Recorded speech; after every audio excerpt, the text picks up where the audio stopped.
I'm Dr. Ali Mattu, and today I'm getting a little help from my friend. Hi, I'm Diana. Welcome to my living room. Let's explore friendship On the PSYCH SHOW!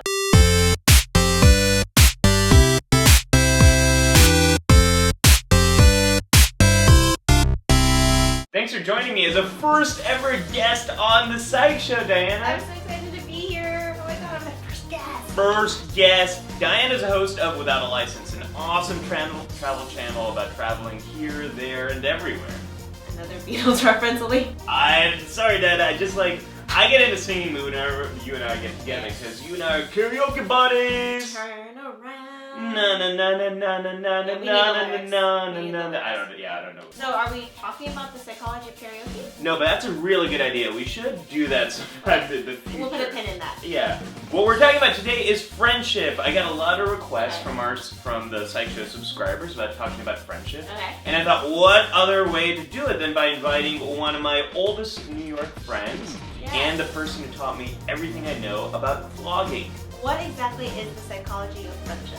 Well, let's start by figuring out what exactly a friend is. Okay, so for me, a friend is someone I like hanging out with. Okay, that pretty much sums it up right there. I could say a lot of fancy psychology words, but yeah. So friends usually like each other. Okay. They like hanging out with each other, like you said. They have some similar interests, and they feel like they care about each other, and they feel like things are kind of equal between them. Okay, so then what happens if it's not equal? Do they become like frenemies? Yeah, kind of. So let's imagine if you and I were texting back and forth. Okay.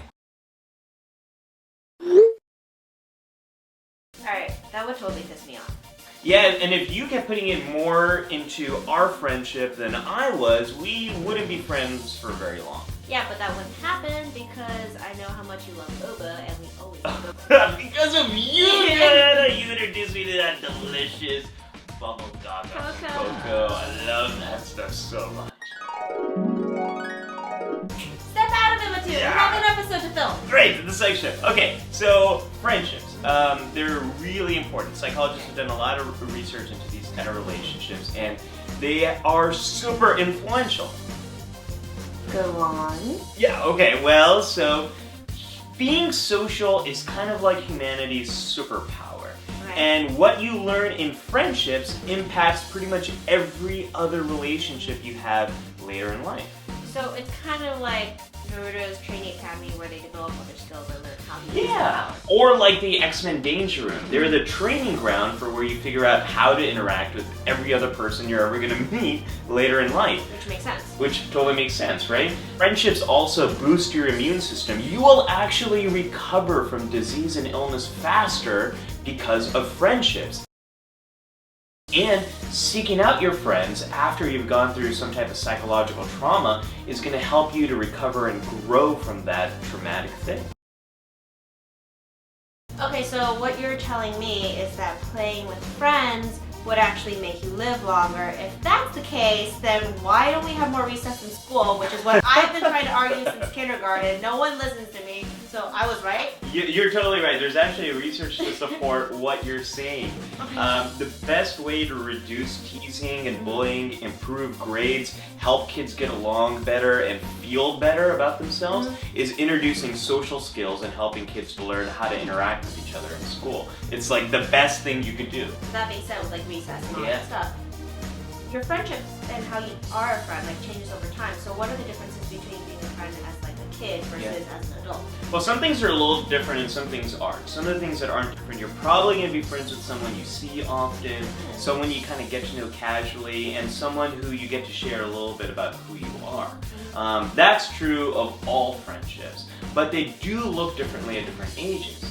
And if we start out super young and go back to preschool, those friendships are all about engaging in pretend play together. We're flying in space! Watch out for the fishes! Fishes! Go away, fishes! You don't belong in space! So between 6 and 8, friendship is all about playing together and sharing your favorite stuff. Diana, you got the best video games! Let's play some together! Yay! Around 9, friendship really becomes about taking care of each other.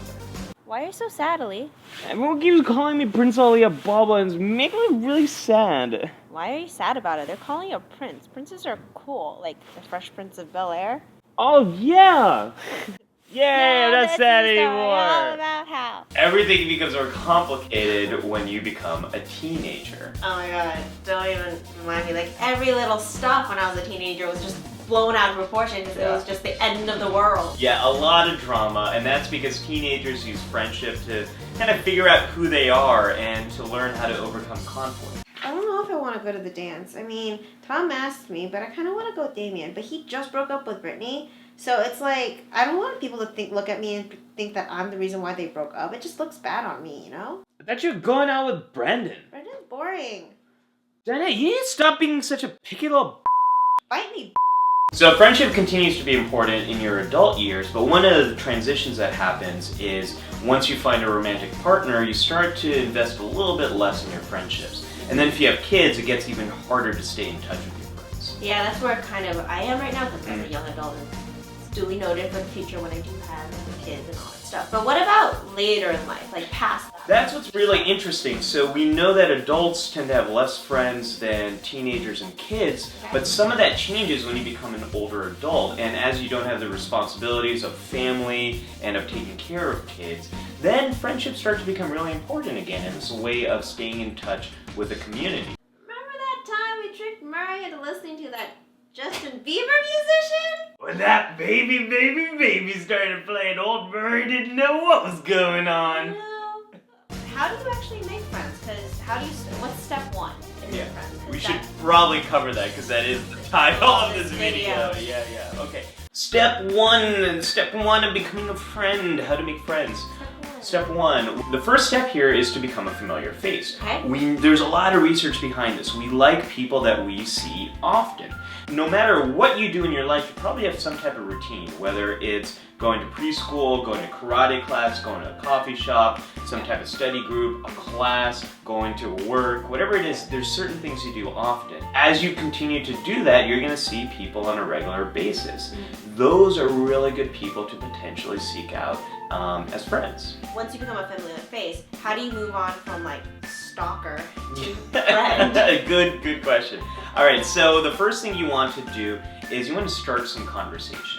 And what I always tell people is there's always one thing that you always have in common with someone else. You're in the same place at the same time. Whether it's a birthday party for a friend or sitting and waiting for your class to start, you can always use that to start some type of conversation with the other person. Another little pro tip is how to give an effective compliment. So what's an effective compliment? So let me give you an ineffective compliment. If I say, Diana, you have really nice elbows. Thank you. That's kind of effective. No one's ever complimented my elbows before. My. So one of the things that you want to watch out for is complimenting someone else on something they chose versus something they didn't choose. Got it. A lot of people think like, oh, I need to compliment someone's eyes or things like that. And people might not like that part about themselves. A better way to go about it is complimenting someone chose, like their t-shirt, their bag, because those are things you intentionally did. Yeah, something that they consciously decided upon, Yep. so it was in their control. Yep. This now is the point at which the magic happens. Hopefully you're no longer a stalker at this point, right? That's when the critical step becomes of asking the person to do something together outside of the place you always see each other. That's how you transition from being an acquaintance to becoming a friend. Kind of sounds like dating. It's a little bit like dating, yeah, totally. And actually, like dating, sometimes this step can cause a lot of anxiety for people because you're nervous because what if the person says no? That's where I've got another pro tip. Pro tip number 2 is ask someone to do something sometime. So instead of saying, hey Diana, my mom is taking me and some of my friends to go see Avengers 2 on Friday at 6, do you want to go? That might not be the best way to frame it, because what if you're busy Friday at 6? That's so concrete. Yeah, it's so concrete. But if I said, hey Diana, would you want to go see a movie with me, my mom, and some other friends, maybe in the next few weeks? That's it's a little bit Yeah, less. it's open-ended, there's flexibility, it's not just, come with me now if you Yeah. want to live. Yep, totally. Come with you now. Yeah, it's also the Terminator. That'd be a little scary. What if, like, there is nothing that you have planned, like, Yeah. there's nothing coming up that you really want to do? It's not, and again, it's not like it's dating, so it's not like you're trying to create an event where you Yeah. and this friend can be friends. Like, what's another way to make friends? I'm glad you asked that question. It's almost like we scripted this, Diana. Mm. What are those scientifically proven ways to increase intimacy in your relationship? And I don't mean intimacy like intimacy. I mean feeling close to someone else is to share a secret. There's actually a lot of research behind this, that if you share something about yourself, it actually helps people to feel closer together. Because they kind of get to know you in a way that's different from what other people will see. Yeah, like that time you told me how you like to secretly wear... Okay, yeah, no. Actually, that's not much of a secret. If you see my Instagram, you'll see my children. Proud, out and proud. So we covered friendships, Yeah. friends and stuff, but what about the other end of the spectrum? Yeah. Where instead of it's like, it's loathing, and your enemies. Loathing, absolutely loathing. Is that how it goes? I loathe it all. Off topic, enemies. Yes, enemies. Okay, so there's actually research on this too. This is what's so great about psychology. Research on everything. We have Psychology. research on Answers. everything. If you want to make your enemy your friend, find a common goal. Something that you two can only achieve if you work together. We call these things superordinate goals. So, like, Independence Day. Or Lord of the Rings. Or Jurassic Park. Or Guardians of the Galaxy. Star Wars. Star Trek. This This could take a while. Yeah. Enough about us, Diana. Let's hear from our friends. Okay, let's hear from you guys. Do you have a really good friend that you've known since like kindergarten? What made you guys become friends? I have friends that I've met since I've known since like the 6th grade. I have friends that I've known since like just moving to New York. So like him, I've known him for 5 years. Important. So you always have to pick up friends here and there. So let's hear your stories about your friendships and stuff. Let us know in the comments below. Click on Diana's backpack to subscribe to Without a License. And click on Ali's brain to find out more what's going on in there, psychology-wise.